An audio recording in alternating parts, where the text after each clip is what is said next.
Hello friends, स्वागत है आपका क्रिश ड्रामा में। आज हम Korean drama city Hunter episode number 13 देखने वाले हैं। तो वीडियो शुरू करने से पहले आप सब लोग चैनल को सब्सक्राइब जरूर कर दें। तो चलिए ड्रामा की शुरुआत करते हैं। ड्रामा की स्टार्टिंग में लीजिन किमनाना पर हमला करता है, पर उसको चोट पहुंचाए बिना ही वहां से चला जाता है। अब किमनाना और लियोन वो दोनों घर जाते हैं, पर लियोन ने किमनाना को लीजिन के बीच में आने से मना कर दिया। दूसरी ओर जोंगसिक मीडिया को बुलाकर सिटी हंटर के बारे में झूठ बोलता है कि उसने यूनिवर्सिटी के फंड्स चोरी करके अपनी पॉपुलैरिटी बढ़ाने के लिए वो सब पैसे स्टूडेंट्स को दे दिए ताकि लोग उसकी साइड हो जाए। ये देखकर लियोन ने एक नया प्लान बनाया। इस बार वो वीडियो रिकॉर्ड करने वाला था जोंगसिक का। तो जोंगसिक के ऑफिस में कैमरा लगाने के लिए वो घर से निकलता है। यहाँ लियोन के मना करने के बाद भी किमनाना उसके साथ जाती है और वो दोनों डिवाइस डिटेक्टर बनकर उसके ऑफिस में घुस जाते हैं। दूसरी ओर प्रोसिक्यूटर किम सिटी हंटर के 200 मिलियन वॉन सभी स्टूडेंट्स को बांटने वाली न्यूज़ देख रहे थे। तभी उसको लगा कि सिटी हंटर का अगला निशाना जोंगसिक है। तो प्रोसिक्यूटर किम अपने पापा से मिलने के लिए निकल जाते हैं। दूसरी ओर किमनाना और लियोन वो दोनों जोंगसिक के ऑफिस में कैमरा लगाने वाले थे, इसलिए किमनाना वहाँ जोंगसिक के आदमी को बिजी रख रही थी ताकि लियोन कैमरा लगा सके। अब जैसे ही किमनाना बाहर जाती है तभी लियोन वहाँ पर कैमरा लगा देता है और उसी वक्त प्रोसिक्यूटर किम आ जाते हैं। ये किमनाना ने देख लिया था। तो किमनाना जब तक लियोन को बताती तब तक प्रोसिक्यूटर किम अंदर जा चुके थे और लियोन अभी भी ऑफिस में था। तो किमनाना ने प्रोसिक्यूटर किम को कॉल किया और उनको बात करने के बहाने ऑफिस से बाहर निकाल दिया ताकि लियोन सेफली बाहर आ जाए। प्रोसिक्यूटर किम के बाहर आते ही किमनाना और लियोन वहां से निकल गए।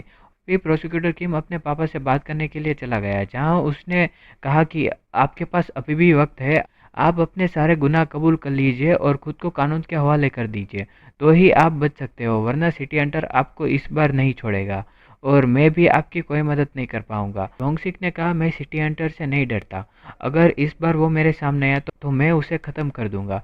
ये सुन के प्रोसिक्यूटर किम वहाँ से चले गए और लियोन घर पे बैठकर ये सब देख रहा था। तभी वहाँ पर किमनाना आ गई। तो लियोन ने अपना लैपटॉप बंद कर दिया क्योंकि किमनाना को अभी भी नहीं पता था कि प्रोसिक्यूटर किम जोंगसिक का बेटा है। ये बात बताकर लियोन किमनाना को दुखी नहीं करना चाहता था।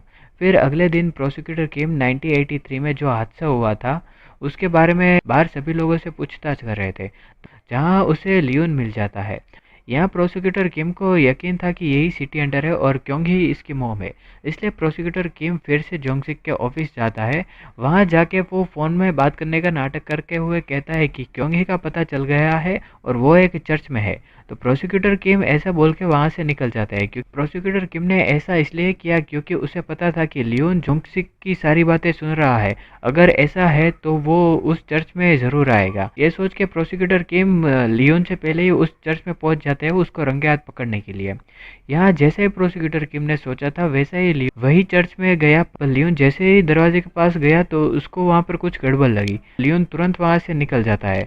वहीं उसके पीछे प्रोसिक्यूटर किम भी जाते हैं। अब लियोन अपने घर के बाहर गाड़ी खड़ी करती है, जहाँ प्रोसिक्यूटर किम उससे सवाल पूछने लगते हैं, पर लियोन उसकी सभी बातों को इग्नोर करके वहाँ से निकल जाता है। दूसरी ओर मांदोक क्योंगी को ढूंढ रहा था, जहाँ पर उसने कई लोगों से पूछा तब उसको पता चला कि क्योंकि शहर के बाहर एक बुद्धा टेम्पल है, वहाँ पर रहती है।